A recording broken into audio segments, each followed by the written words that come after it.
Hello, everyone, and welcome to this portion of 24 Hours of Stem Cells. My name is Mary Kay Bates. I'm a Senior Global Cell Culture Specialist with Thermo Fisher Scientific, and my role is to be a scientist specialist supporting our products, working with customers and with colleagues here at Thermo Fisher. The title of my talk is Physiological Oxygen, Historical and Molecular Perspective for Stem Cell Culture. Oxygen concentration and its effects on cells is a huge topic, and it's one of those that is really fun because the more you learn, the more you realize how important oxygen's effects are. I hope this perspective encourages you to test hypoxic conditions, not only for your stem cell culture, but also to learn more about oxygen's effects on other cell types as well. So here's an overview of my presentation. I will begin with an introduction, just a brief historical perspective on cell culture and where oxygen control fits in. Then I'll show you an evolutionary perspective on oxygen concentration and how oxygen affected development of life on Earth. Then we'll talk about reasons to use hypoxic conditions by showing some examples of oxygen concentration in different tissues and a little bit of biochemistry in how oxygen concentration is sensed and communicated throughout the cells via HIF1. I'll finish up with some snapshots of data selected from the primary literature demonstrating how oxygen affects stem cell culture, and then show you some options to generate low oxygen culturing. So let's begin with a historical overview of oxygen control in culturing cells in vitro. Early cells cultured from tissues were cultured on the benchtop in open air, and these cells were very short-lived. In 1951, HeLa cells were isolated and cultured by George Gay at Johns Hopkins University from a cervical carcinoma removed from Henrietta Lacks. This was an unusually aggressive cancer, which is probably why HeLa cells were the first cultured cells to survive for more than a few days. Of course, the HeLa cells spread around the world and are used in endless experiments even today, even though they have likely mutated so much that they're practically their own life form now. These cells and many others through the decades were cultured in air or air supplemented with carbon dioxide to help balance the pH of the growth medium. Further work in the 1950s through the 1970s was focused on developing more cells in culture, learning the biology, and developing culture media recipes. And some researchers started to think about oxygen, but not many. In 1958, Cooper, Burt, and Wilson found that their suspension cells grew faster in low oxygen. In 1972, Alan Richter and colleagues published their findings that low oxygen increased plating efficiency. And in 1977, Packer and Fuhrer published a paper demonstrating that reducing oxygen in cultures actually increased cell yields in their human lung fibroblast cultures. That publication in Nature seemed to open a whole new area of cell biology inquiry. In 1992, Semenza and Wang identified Hypoxia-Inducible factor 1 as the factor controlling many processes in response to oxygen, and they isolated the protein in 1995. In September 2016, Greg Semenza was one of 3 recognized by the Lasker Foundation for work in understanding how cells sense and respond to oxygen availability. Since that work in the 90s, we have seen hundreds of papers advancing our understanding of how oxygen affects cells. But let's look at oxygen effects on stem cells in particular. In 1995, James Thompson and colleagues at the University of Wisconsin first cultured primate embryonic stem cells and maintained them in undifferentiated state for over 1 year. And in 1998, they did the same with embryonic cells from human blastocysts, culturing them for 4 to 5 months. In 2003, working in human hematopoietic stem cells, Dennett and others at the University of Pennsylvania showed that oxygen levels of 1.5% promoted survival and repopulating of bone marrow-derived cells. 2 years later, in 2005, Izashi and colleagues at the University of Missouri showed that cultivating human ES cells in oxygen concentrations of 3 to 5% markedly reduced differentiation markers. In 2007, Thompson's lab and independently Shinya Yamanaka's lab at Kyoto University in Japan both demonstrated reprogramming of adult human fibroblast cells to pluripotence, and Yamanaka was awarded the Nobel for this work. And in 2009, Yamanaka's lab showed that performing reprogramming of mouse embryonic fibroblast cells under 5% oxygen is more efficient.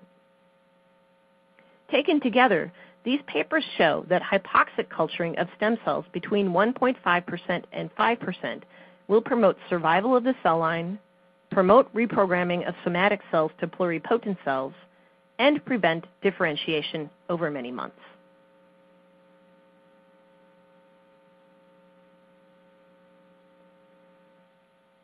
So that's the history of looking at oxygen effects on cells in the short term. But it is also instructive to take a few minutes to look at how we got here. So let's go further back in history with an evolutionary perspective for oxygen. So maybe this chapter is unexpected, but if you think about it, oxygen affects everything on the surface of the Earth. So if you are listening to me from sea level in New York City or Shanghai, you are experiencing different oxygen pressure than if you were listening to me from the mountains in Denver or Zurich.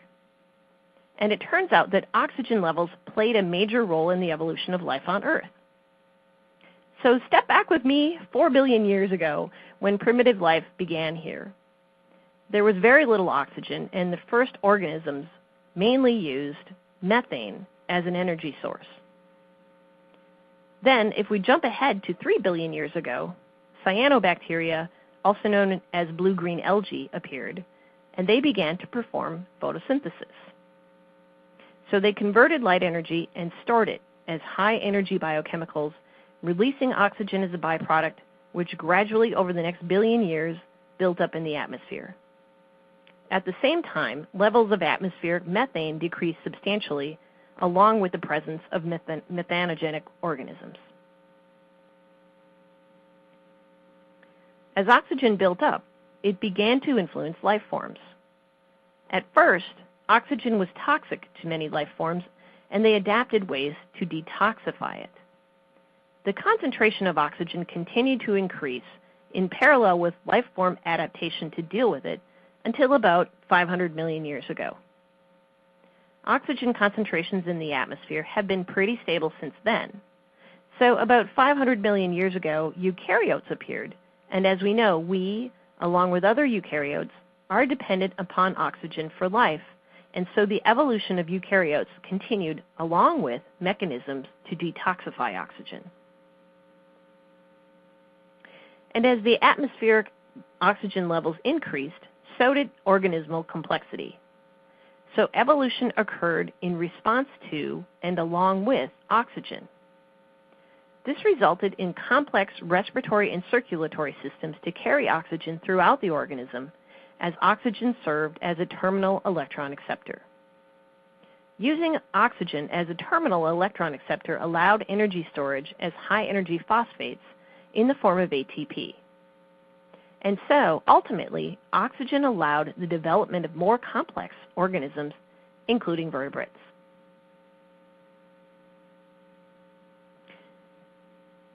But what does all of this evolution of organisms have to do with our cells? Well, it turns out that oxygen is sometimes too much of a good thing. So, yes, our cells use oxygen as a metabolic substrate, and this is a good thing. But this good is balanced by the damage that oxygen in the form of reactive oxygen species, or ROS, can do to cells and cellular structures. Like what, you may ask? Well, reactive oxygen species induce cytotoxicity, increase the amplification of our immune cells to control the damage. They promote apoptosis, or programmed cell death, and even, maybe most importantly, damage DNA, leading to cancer and other abnormalities.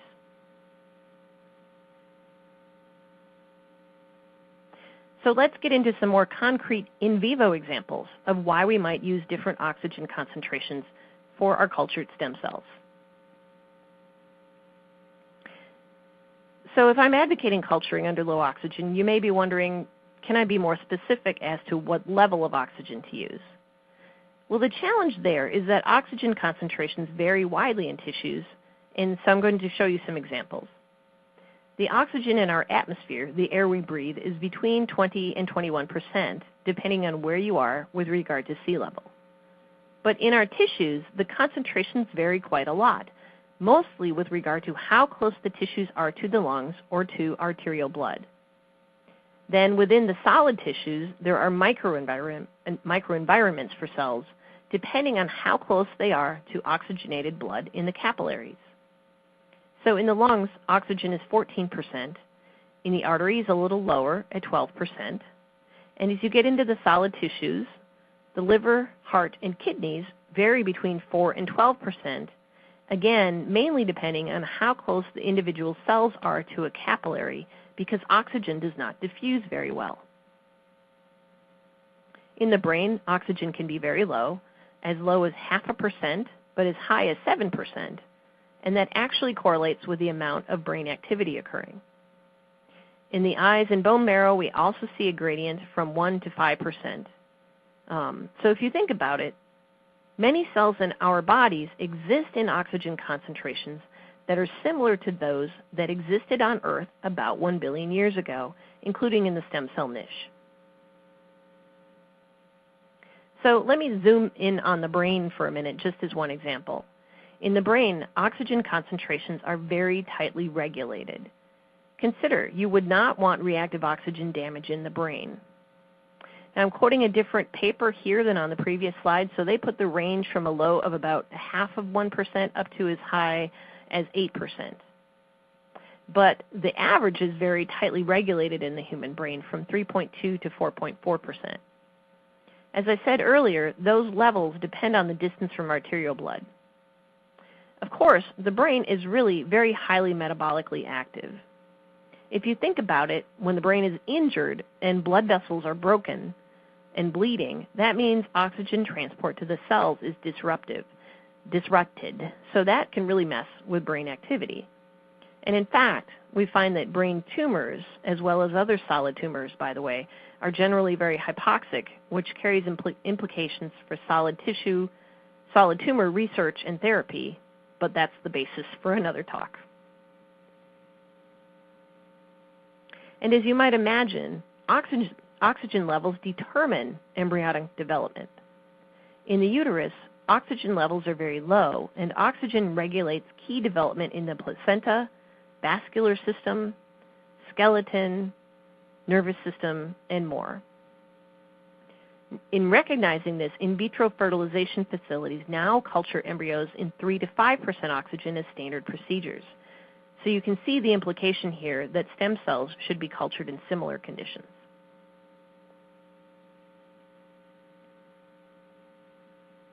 So oxygen concentration within our cells is kept in a delicate balance. We have complex mechanisms to deal with it to balance supply and demand so that we have enough oxygen for growth and metabolism, but not so much that reactive oxygen species build up and cause damage. And it turns out that most physiological activities and functions of cells are regulated or modulated by oxygen concentrations within the cell. So based on what we now know, it is clear that atmospheric concentrations of oxygen, or what we commonly call normoxia, isn't normal at all for our cells, and in fact is way too high for most tissues, with of course the exception of our skin, mucous membranes in nose and mouth, and so on. But based on this, it seems clear that we need to reevaluate traditional methods of cell culture that have been performed in normal air. And the stem cell niche is only about 1 to 5% oxygen. So my message to you is that to best simulate conditions in the body, stem cells should be cultured under low oxygen or hypoxic conditions, or what might be termed in situ normoxia. So now I have talked about the first several topics that I wanted to touch on, just to turn on your interest and get you thinking about oxygen levels and how it has affected our evolution, our cellular function, and our embryonic development. Now I want to talk about what goes on in the cells on a molecular level with regard to oxygen. I mentioned earlier that oxygen concentration affects nearly all cellular processes, and it does so through a protein called Hypoxia-Inducible factor 1. HIF1 regulates transcription of many genes. In fact, it is the major mediator of cellular activity in response to oxygen. Its activity is inversely proportional to oxygen concentration, and it is regulated post-translationally. HIF1 is composed of two subunits. HIF1 alpha concentrations are regulated by and inversely proportional to oxygen. HIF1 beta is constitutively expressed. The vast majority of cellular activity in response to oxygen is regulated by HIF1 alpha levels, but I did just want to mention that there is also HIF2 alpha, which is extremely similar to HIF1 alpha.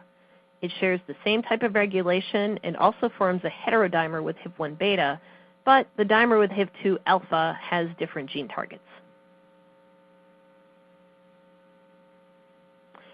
Based on many experimental results, the process of post-translational regulation of HIF1 has been worked out. It's actually pretty straightforward.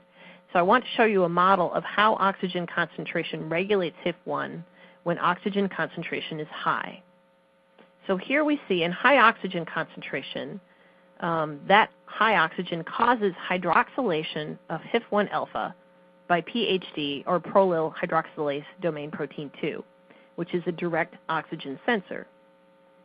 That hydroxylation of HIF1 alpha causes a conformational change in HIF1 alpha that allows interaction with the von Hippel-Lindau tumor suppressor protein, VHL, which recruits an E3 ubiquitin protein ligase, which attaches a chain of ubiquitins targeting HIF1 alpha for degradation.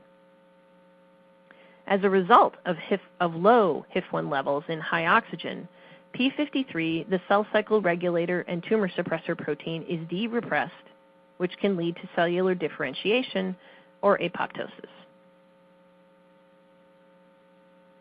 In the case where oxygen concentrations are low, there is no hydroxylation of HIF1 alpha by PHD, so HIF1 alpha accumulates, translocates to the nucleus, and there it dimerizes with HIF1 beta, which is constitutively expressed. The complete protein binds to this recognition sequence RCGTG, and in this case the R is either an A or a G. This sequence is present in many target genes, and the result is increased glycolysis, so more energy and more transcription of genes. HIF1 also decreases differentiation and decreases levels of P53.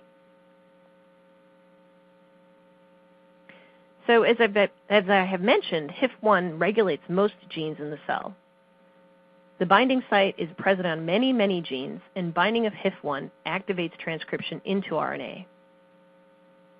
The proteins that are expressed as a result are involved in virtually every cellular process, including cell growth, stem cell development and differentiation, and determination of the fate of the stem cell, or which cell type it becomes. Other effects of HIF1 activation are on proteins involved in innate immunity, metabolism, angiogenesis, and more. I said transcriptional activation is the result of HIF1 binding, but just to be clear, several hundred genes are turned on and about an equal number of genes are turned off. So clearly the effects of oxygen concentration are extremely widespread. So that's enough of a dip into the biochemistry of HIF1. Now I will turn to some examples of how oxygen affects cultured cells. Here's the summary of what happens. At atmospheric oxygen concentrations, we see increased cellular differentiation, especially with stem cells, and increased reactive oxygen species, causing oxidative damage, especially to DNA. We also see cytotoxicity with some evidence of an innate immune response. In contrast, at physiological oxygen, cells grow faster, we do not see oxidative damage, and we see normal gene expression. Now I will show you some examples of these points. The effects of oxygen on stem cells are truly amazing. In this slide, you'll see that hypoxia can regulate cellular differentiation of stem cells. So the ultimate fate of a given stem cell can change depending on the conditions. So here is an experiment with adipose-derived vascular mesenchymal stem cells isolated from mouse foot pads. These are stem cells that can develop into several cell types, including adipocytes. I've recreated the results of the experiment using cartoons, but you can see the originals if you go to the paper by Lin. So let me show you what happened. Under hypoxic conditions, ADVM stem cells do not differentiate into more developed fat cells, even when they are treated with a drug cocktail containing a mixture of insulin, dexamethasone, and methylxanthine, which stimulates these stem cells to differentiate into fat cells. So first, let me show you the negative control. And you see that at the top of the picture, the minus sign indicates that the cells were not treated with IDM, and they were cultured at normal atmospheric oxygen conditions of 20%, so no hypoxia. And when there is no IDM present, the cells look normal. There is no differentiation into fat cells. Now, in the second figure, this is the positive control. And the researchers added the IDM cocktail, which stimulates differentiation into adipocytes or fat cells. And they proved this using this oil red dye, which stains the fat lipids in the cells. So when you have the cells at atmospheric oxygen and you add IDM, you see red cells indicating that these stem cells have changed into fat cells. And now I want to show you the effects of hypoxia. In both of these new pictures, you see that the stem cells are cultured at 1% oxygen. The third picture from the left shows cells not treated with IDM, and the last picture has cells that were treated with IDM. And both pictures look the same. So the hypoxia effects are stronger than the drug stimulation. This is a very big deal, and the effects of oxygen are so strong, and they make such a difference in the condition and the fate of the cells. So stem cells should be cultured in low oxygen to maintain their non-differentiated multipotent state. In this next slide, I'm showing you an example of hypoxia effects in neural stem cell development. Now, neural stem cells have an advanced oxygen sensing system so that they are optimally using energy. Researchers have found that at low oxygen, the neural stem cells will divide and self-renew. And you see I've got an oxygen gradient here. Now, some of these dividing cells will lead to transitory cells that will migrate, and their daughter cells can lead to neural progenitor cells. And in areas of the body where oxygen concentration is higher, these daughter cells will differentiate into adult neurons.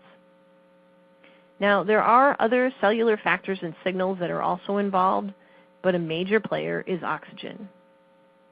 So again, we are increasingly learning how vitally important it is to culture different stem cells in physiological oxygen conditions, because the amount of oxygen can radically affect the fate of the cells. But early stem cell work cultured at atmospheric oxygen of 21%, so is this really a problem? Well, let's take a look at some data from a 2012 paper by Estrada et al. Working in Spain.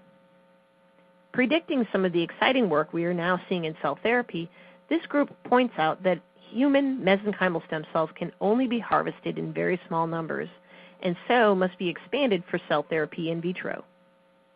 Typically, this expansion has been done at atmospheric oxygen, which is close to 10 times the normal amount of oxygen in the stem cell niche. Under atmospheric oxygen, oxidative stress leading to genetic instability is the norm, and that leads to loss of viability. As we saw earlier, low oxygen increases expression of HIF1, and one result of that is increased glycolysis. The authors show that glycolysis is in fact increased when culturing these MSCs at 3% oxygen in the blue instead of 20% oxygen in the red, with a lactate increase of almost 3 times. More importantly, the authors found a significant decrease on DNA damage at 3% oxygen in the blue compared to 20% oxygen in the red, as determined by looking at the number of chromosome fusions, double-strand DNA breaks, and dicentric chromosomes. These chromosomal changes at 20% oxygen were similar to those seen when the cells were treated with hydrogen peroxide. So those are the main points I want to make in giving you just a hint of the fascinating and myriad effects of stem cell growth at physiological oxygen and how growing cells at lower oxygen concentrations results in better outcome. So now I want to show you how you can generate low oxygen culturing for your own work. The easiest way to create hypoxic conditions is by using what is commonly called a trigas incubator, because instead of only carbon dioxide, you are now additionally controlling nitrogen and oxygen. The nitrogen gas is used to displace oxygen just like it does in the Earth's atmosphere and in your bloodstream. The Earth's atmosphere is about 78% nitrogen. An oxygen sensor measures the oxygen concentration in the incubator, which is set using a control panel. And if the oxygen is too high, it triggers an influx of nitrogen gas. But pumping in nitrogen gas is technically tricky. It affects all the other conditions in the incubator. Also, nitrogen gas is lighter than air, so it rises.